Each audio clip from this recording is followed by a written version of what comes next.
Hi guys, welcome back to more episodes of The Wire. That last episode, McNulty's trying to get his marriage back. I'm not entirely certain it's working, especially with what his wife came out with the morning after the night before kind of thing. I don't want the kids to know you're here, get their hopes up. And she was the one who suggested Nucky time, shall we say. Now then, Nick Sobotka has arranged this deal now to get half and half. I want to see how that goes, especially when Frank doesn't know anything about it and what exactly they're getting. I mean, they know what they're getting into here by delivering all these chemicals and making sure all the evidence disappears. But our guys are in midst of looking to try and clone the computer. Not quite sure how that works exactly, especially with when the show was made, but it doesn't matter. To try and track this container business and just exactly how this procedure is done and see if they can pick up on anything on it, because McNulty's attempts to try and identify this woman have just hit a dead end, and they're at a dead end as well. So we'll see how things go. So let's carry on. Just before I do, if you are enjoying episodes of The Wire, don't forget to hit the subscribe down here if you haven't already. We will continue on with episode 7, season 2. Hell yeah, see? This what I'm talking about. That gat and grip thing over there sells a lot. We can do that God. White or red or pink carnation. That's so inappropriate. Over at the cut, man, strung himself up. Judge ran wild on his ass, gave him 20. I guess he couldn't handle all them years, you know? But make it look like one of them towers down on Franklin Terrace. You know, the high-rises, right? I don't work without no fucking contract. And I don't stand around listening to horseshit excuses like my cousin Ziggy, who, by the way, is still owed money by you and all your down, streetwise wiggers. I'm saying, this is the shit you had out here last week. The dimes that Moochie was slinging. Shit was good. Moochie sold out quick. Everything to your satisfaction? Yeah, you want it. Prison people taking it that bull hung his own self, right? Really? Seems so. You on your own here, huh? You're right. It ain't none of your business. I tried to crimp him along since he was a shorty. Nigga, you see me, I tried to bring him up, man, bring him along. Yeah, you was good to him. You was real good to him. I was. You know, he get to thinking he can't do the years in here.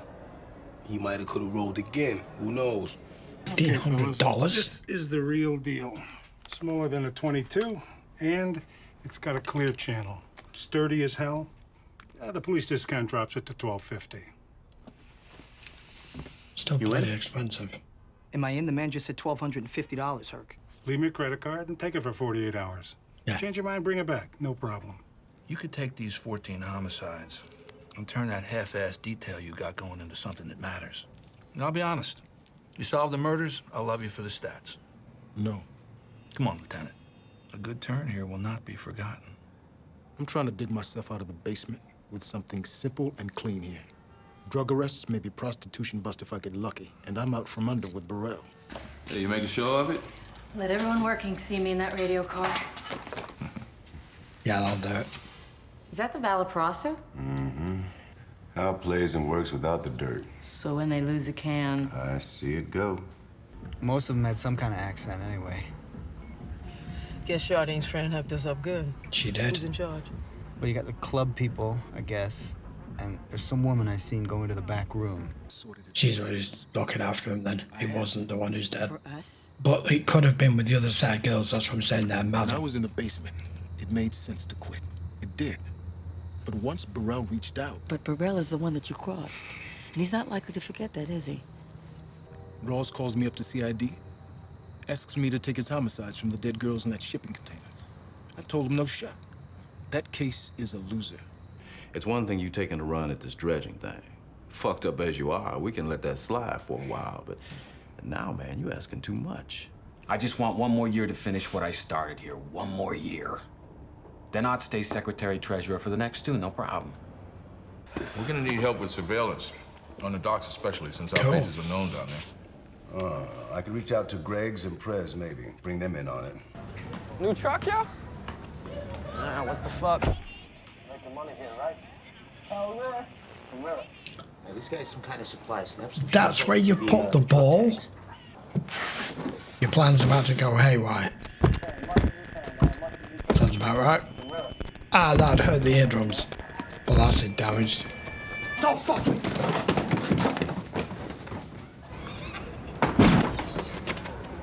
It's going after it because that's $1,250 right there. Oh, you're screwed. Fucking semi.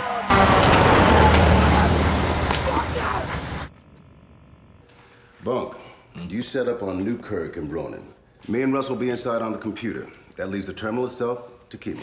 Slap on a hard hat, pick up a clipboard. What if they're not sneaking Put a anything high-vis off this jacket time? on. What then? Look Very official. tragically, you will have wasted yet another day in a life you've already misspent in the service of the city of Baltimore. You want salvation, tell him what you want. If you want salvation, How can you do it, man? call him up, tell him what you want. Oh, call him up. Shit look tight, yo. That don't look like towers. Of course, this is neither the time nor the place, but I thought I might get at you for a moment. Here we go. Got a proposition here. West Side dope been weak for a while now. Every dope fiend in the city know that Avon been putting out piss and calling this shit. Respecting the fact that you known to having a way with your words, man. When the fuck you gonna tell me something I don't know? I got dope coming straight into Baltimore and this shit be raw. Thing is, y'all got the best territory and no kind of product. And you got the best product. I got the best product. You got the towers. I got what goes in them. Later for all that bullshit. Got one that disappeared. Bingo. Get the container number? 1137 to 1214. Go ahead, Lester. We got one. You prepared to copy? What am I looking for? Be advised, I've got a white male, orange safety vest. Entered the wrong container number and they find it there. Or it goes out Bobtail Lane. If it does that, they're doing the dirt. It's going straight out. 1214. He went around the checkout. Copy. Target's coming at you. You see it? I got him. I'm Browning, heading west toward the city. 1134. You got the eyeball. Copy.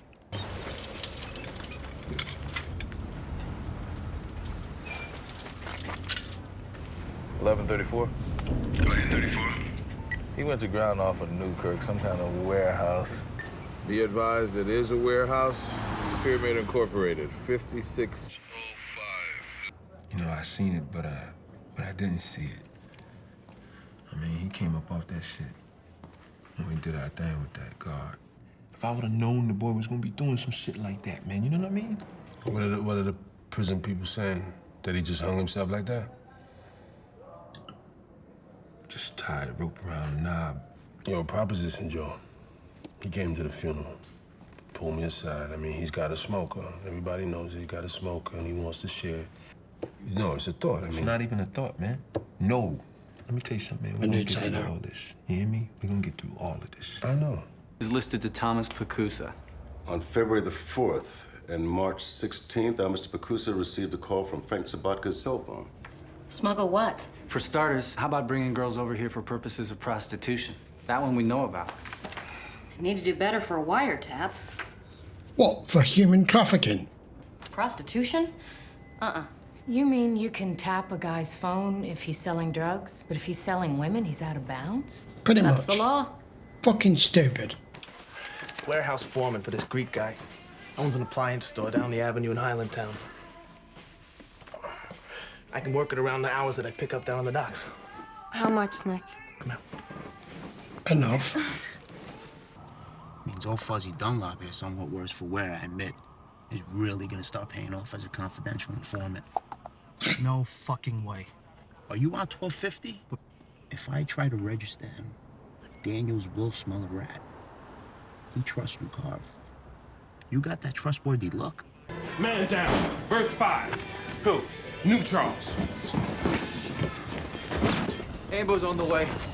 Jesus Christ. Night work with breakbook, Frank. I hate this shit. You guys gonna move this thing or what? Come on. Don't worry, kid. You're still on the clock. Let's get him into the ambulance. You said about work-related accidents. And you follow the can? Right to the warehouse. The DNRs, the clone computer. We got the pattern. Those girls in the can really suffocated, Lieutenant. They really died in that fucking box. You pick this case up, you might eat those open murders. But you let it pass.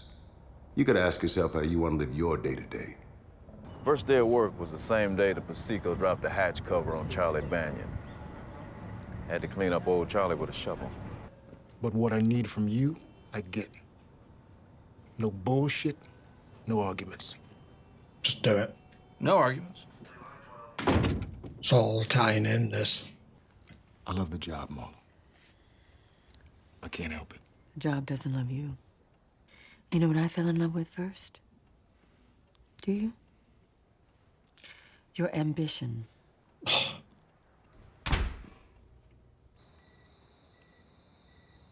They always end these really weird. Right, guys, episode 7. So Daniels has had a rethink after that little discussion with Lester here, especially with what they're already picking up on now. It's all, you know, between Frank and Nick. And it all being about the docks, and then that tying in with what this, I don't know the big guy's name, saying that all these shipments coming in on a boat, and then witnessing all that, getting a location, working out when the container had gone missing, they've tracked it all that way. It's all one big.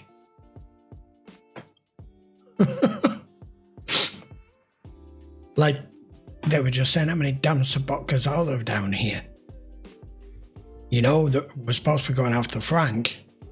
Now you've got Nick involved with it, and he's keeping his missus out the loop completely, isn't he? And we've got him with all of his drug dealing going on, while we've got this superior product that Avon's just basically said a big fat no to, even though it's you've got the real estate, I've got the product. But that's what our guys have now got their eye on. Not inadvertently, because it's Frank that they're investigating, just because of Valchek, but he is throwing the money around, Frank. He really is throwing the money around. I knew that guy was going to question in a minute. He just handed that over. This is all interlinked, and it's pulling all of them into this one investigation. So I fully appreciate Lester going, I know you don't want to take on these 14 open murders, but if you do, you'll have a better conscience for a start. And if we do the right police work on this, we're going to get the whole thing. Because the Frank, the containers, the drug deal, the money, it's all in one. Wow. I did have to laugh at his new CI, i.e. the tennis ball microphone, which was a stupid idea. Anyone hanging around on a street corner doing what they're doing, the last thing you would try and position a microphone in is something that anyone just looking down, hanging around, is going to have the urge to kick. So an empty soda can or a tennis ball was not the place to put it. It worked and it got them what they needed. And as he said, but it can't come from me, it's got to come from you. But that's, $1,500 down the chute, because you're not going to get a discount when it's in a million pieces, are you? Are they going to get another one? I don't know. And it was done off book, which is why they had to pay for it. Not that this department has any of those resources anyway.